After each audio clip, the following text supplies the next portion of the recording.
guys. Oke, kembali lagi bersama gue Devin Klaus. Dan ya, orang gabut yang gabutnya kelewatan sih. Kemarin sempat ada yang nanya, Bang, bahas tentang kasus Pertamina dong. Kok bisa sampai 1 kuadriliun korupsinya? Emangnya 1 kuadriliun ya? Mahal banget. 1 kuadriliun kalau kita pakai untuk bayar uang kuliah, berapa orang ya? Berapa pelajar yang bisa kita biayai itu? Jadi ya, korupsi Pertamina itu sebenarnya sudah dimulai sejak 2018.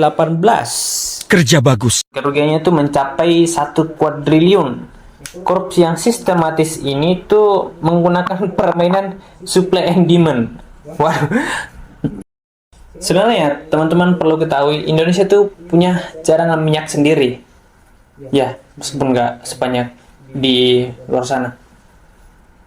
Nah, Pertamina sengaja menolak karena katanya minyaknya kurang bagus lah, nggak cocok lah untuk diolah, diproduksi, apalah segala macam. Dan akhirnya produksi minyak dalam negeri pun diturunkan. Bahkan ada loh oknum yang menolak produksi minyak dalam negeri. Nah, karena produksi minyak yang nggak cukup, jadi akhirnya kita berhenti makan gorengan. Ya, maksudnya karena produksi minyak kita nggak cukup, akhirnya kita ya mau nggak mau yang impor gitu untuk memenuhi kebutuhan minyak negara gitu. Nah, impor ini membutuhkan yang namanya vendor. Vendor-vendor ini katanya itu ditunjuk secara langsung oleh pihak Pertamina. Yang dimana ternyata vendor-vendor ini tuh bekerja sama dengan pihak Pertamina. Ya, akhirnya apa ya, karena minyak nggak cukup ya otomatis kita ngimpor. Terus ya harganya kita markup dong. Produksi dalam negeri kita turunin ya buat jadi alasan impor. Terus kita tunjuk vendor-vendor yang udah bersekongkol dengan kita, terus kita kasih fee 15% untuk broker dan untuk. A few moments later. Nah, setelah itu mereka bermain campur-campur seperti anak IPA yang sedang praktek di lab. Minyak yang mereka beli yang katanya RON 92 itu ternyata RON 90. Dan itu dibeli dengan harga RON 92. RON 90 itu dicampur sehingga konon katanya menjadi setara dengan RON 92. Kalau lihat kasus ini ya, jadi keinget dulu pernah bikinkan nota oknum ya, oknum. Ceritanya dia ini beli kayu pinus. Nah, kemudian pas gue bikinkan nota itu, dia bilang, bisa tidak tulis di notanya itu bukan kayu pinus. Kayu pinus kan harganya saat itu 2.200.000. Dan oknum ini tuh minta bikinkan nota bukan kayu pinus, tapi kayu betau. Yang kayu betau itu kayu yang lebih keras daripada kayu pinus. Dan harganya kalau nggak salah itu pada saat itu 3,5 juta.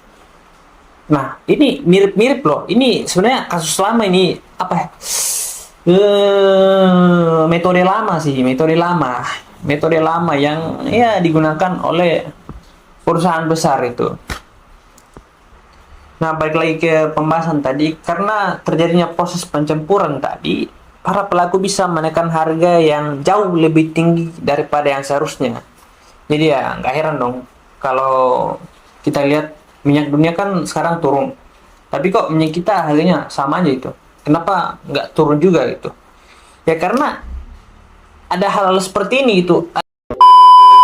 Jadi gue heran aja itu kalau pemerintah mengatakan kita jangan beralih dari Pertamina. Ya gimana mau kita mau nahan orang gimana gitu? Orang udah terlanjur kecewa, orang udah terlanjur sakit hati, terus kita disuruh untuk tetap stay sama Pertamina. Yang dimana ya, kalau dalam kasus percintaannya, kalau lu udah disakiti ya, terus lu udah dibohongi, lu udah ditipu segala macam, terus lu disuruh stay, dan Ya kalau menurut gue pribadi ya, sebelum kita menyuruh pelanggan atau klien-klien kita untuk tetap stay sama kita yang udah kita bohongi ya, ada baiknya kita bersihkan dulu ini. Bersihkan dulu, mulai lagi dari awal, terus kita bangun kembali kepercayaan mereka ya. Kita buktikan kalau ini sudah bersih, ini sudah tidak ada kasus korupsi, apalah ini, udah bersih itu, pokoknya aman itu. Kalau nggak melakukan hal seperti itu ya, gimana orang mau stay sama Pertamina gitu? Orang-orang bakal cabut. 12 seconds later.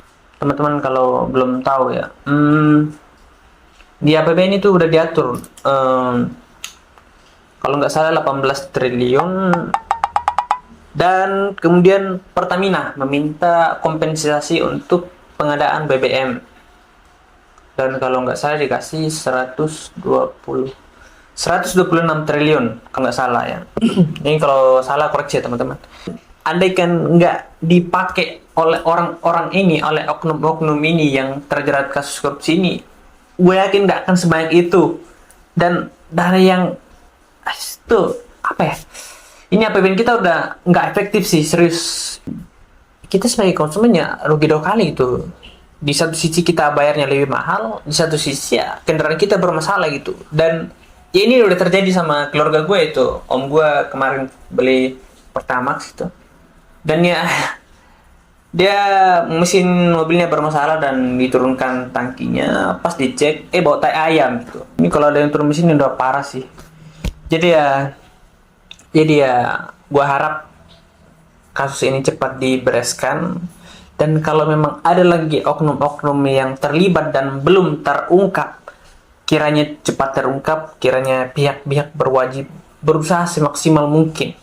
Dan semoga ini bukan cuma pergantian pemain ya, karena gue dengar katanya ini cuma pergantian pemain lama diganti sama pemain baru, karena sebenarnya ada mafia itulah. Dan ya gue kira cukup itu sementara, karena untuk sementara cuma itu yang gue ketahui. Ini yang bisa gue share ke teman-teman. Jika ada yang kurang tepat atau keliru, teman-teman bisa luruskan. Gue Devin Klaus, dan sampai jumpa di konten selanjutnya.